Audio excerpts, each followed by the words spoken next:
baru sekarang ini semiotika tentang makna tentang lambang, makna lambang. Itu kita masih ketinggalan jauh. Sehingga kalau kita melihat sudah jelas gambarnya tanda tanya, itu masih tanya kawannya, ini apa sih? Ya itu kalau mau bertanya di situ. Belok-belok itu. Atau kita menghadapi hal yang sama. Di bandara gambarnya koper. Oh ini berarti tempat ngambil bagasi. Di bandara tanda tanya. Oh ini help. Help apa ya? Oh rupanya ini adalah tempat kita bertanya. Informasi. Anda bayangkan kalau tanda hati-hati di perjalanan itu yang tanda pentung, tanda seru itu digantikan orang. Polisi yang teriak-teriak, hati-hati Pak, hati-hati. Tiap hari begitu berapa? Tapi kita ini sering tahu tetapi tidak menerapkan. Lampu merah dikerja. Mumpung tidak ada polisi. Oh polisinya aja melanggar gitu. Ya, yang kemarin kan Bu Anti selalu cerita, ibu-ibu ini ada simulator begini-begini. Simulator SIM saja sekarang dikorupsi. Tapi alhamdulillah simulator yang Ibu Anti sampaikan tidak pasti tidak terkorupsi. Ya. Mau korupsi bagaimana? Saya ingin menceritakan satu kemajuan yang luar biasa yang dilakukan oleh seorang kawan dari Jombang.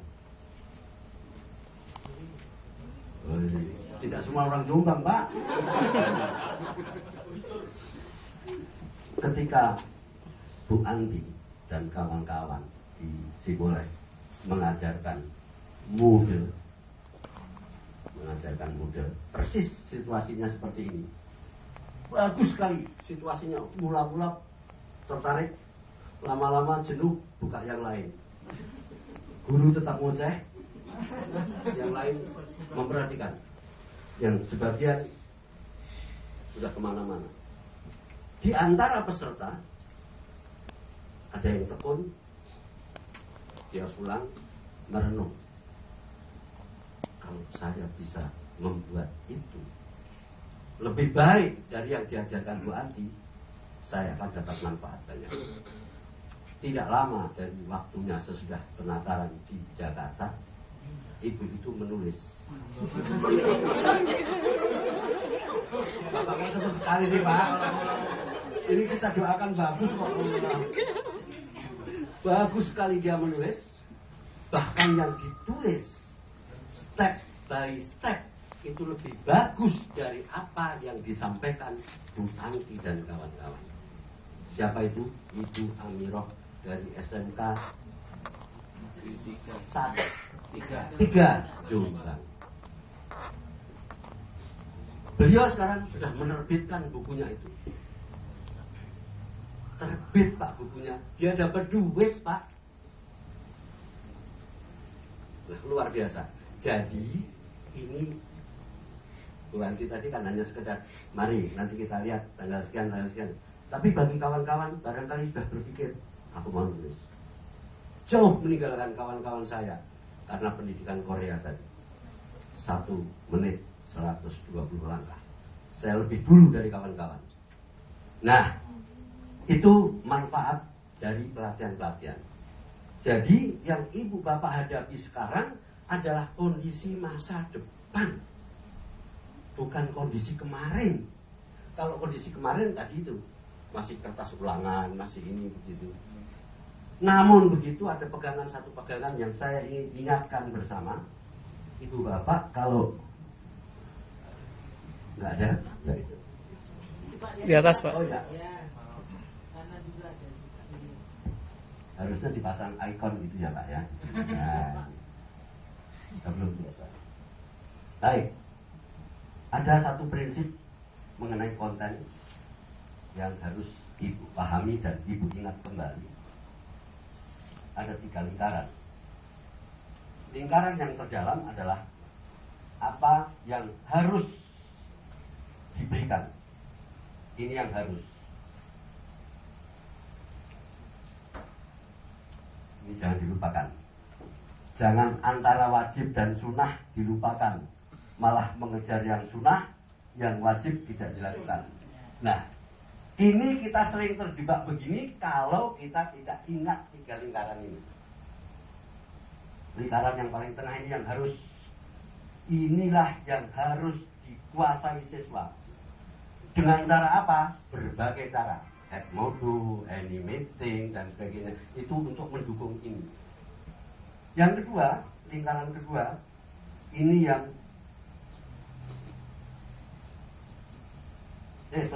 ini yang seyogianya. Seyogianya. Ini yang harus. Ini yang seyogianya. Baru lingkaran yang ketiga adalah yang boleh.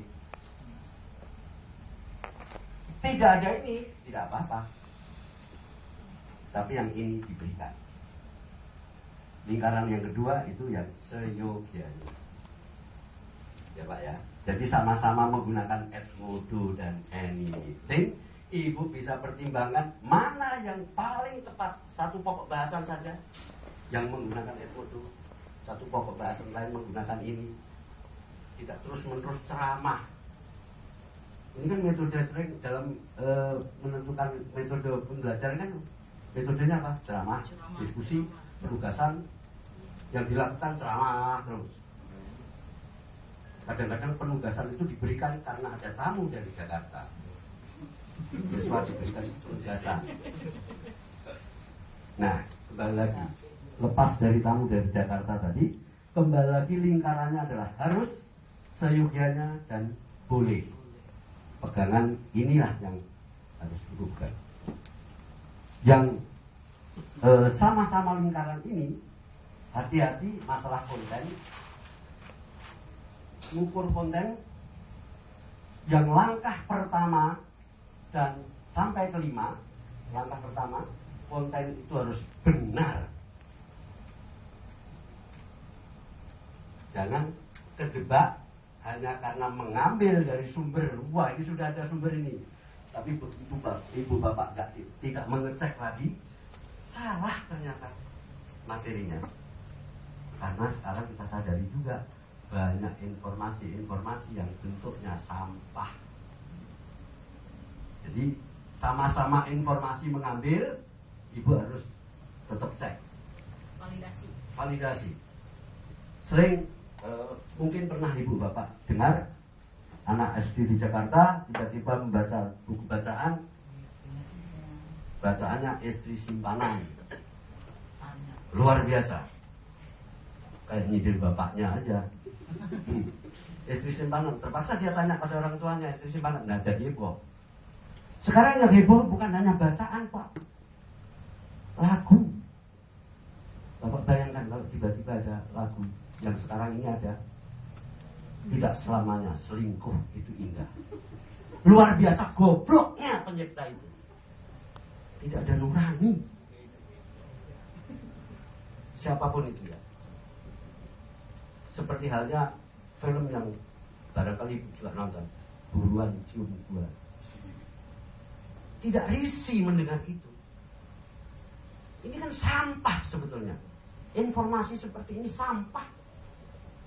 Mau bikin yang lain. Lagu selingkuh, sepanjang jalan kenangan itu juga lagu selingkuh. Aryati itu juga lagu selingkuh. Tapi kemasannya bagus. Nah, lepas dari bicara selingkuh nanti ada yang tersinggung. Jadi langkah 1 sampai 5 itu benar. Materi harus benar. Artinya Bapak pertimbangkan baik-baik kalau membuat materi yang diberikan kepada siswa. Karena sekarang ini banyak sekali materi-materi yang ternyata tidak cocok dengan disiplin ilmunya. Ya, jadi ini satu pandangan yang saya minta ini jadi pertimbangan Bapak. Updating juga tadi kemarin Andi juga menceritakan bagaimana Anda mengupdate data yang Anda miliki. Perkembangan cepat sekali. perkembangan cepat sekali. Oleh karena itu, kita ingin menunggu hasil-hasil karya Anda, karena sebetulnya baik mengajar, merencanakan pembelajaran itu pekerjaan kreatif. Pekerjaan kreatif. Yang sering terjadi adalah rencana pelajaran tahun lalu dipakai tahun sekarang tanpa perubahan, copy paste. Tadi masalahnya tidak ada masalah, ya udah pakai aja. Tidak ada catatan satupun. Ini artinya bukan pengalaman yang kita lakukan, tapi pengelamaan. Berapa lama Anda menjadi guru? Sekian puluh tahun. Berapa lama Anda mengajar?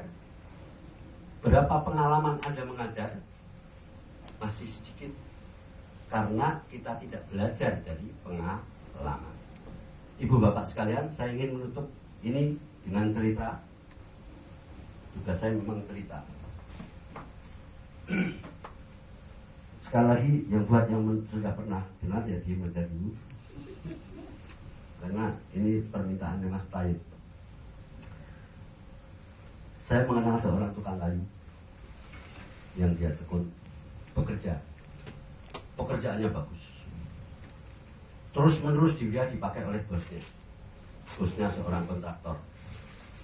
Bagus, terus menerus bekerja. Dan ketika pada umur 60 dia udah minta pensiun. Saya mau berhenti Pak.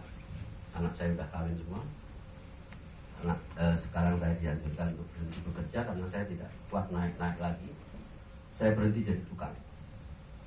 Bosnya sayang. Wah jangan, kalau kamu masih bisa kamu bekerja lagi. Tidak, saya mau pensiun.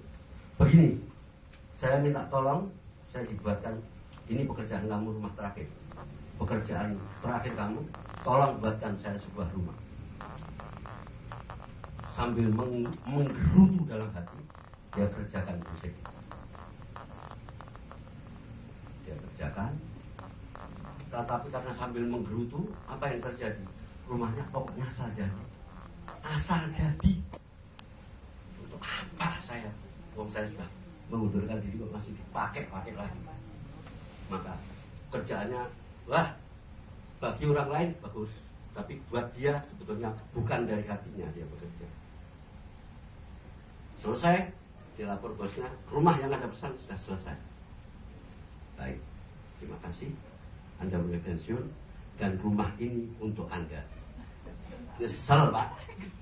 Kalau tahu begitu aku baiki. Inilah pekerjaan Bapak malam ini. Ini rumah yang akan untuk Bapak sendiri. Apakah sudah Bapak pelajari dengan baik Edmodo dan Meeting? Karena ini untuk kepentingan Bapak. Bergantung pada jawabannya pada Ibu dan Bapak masing-masing. Terima kasih. Assalamualaikum warahmatullahi wabarakatuh.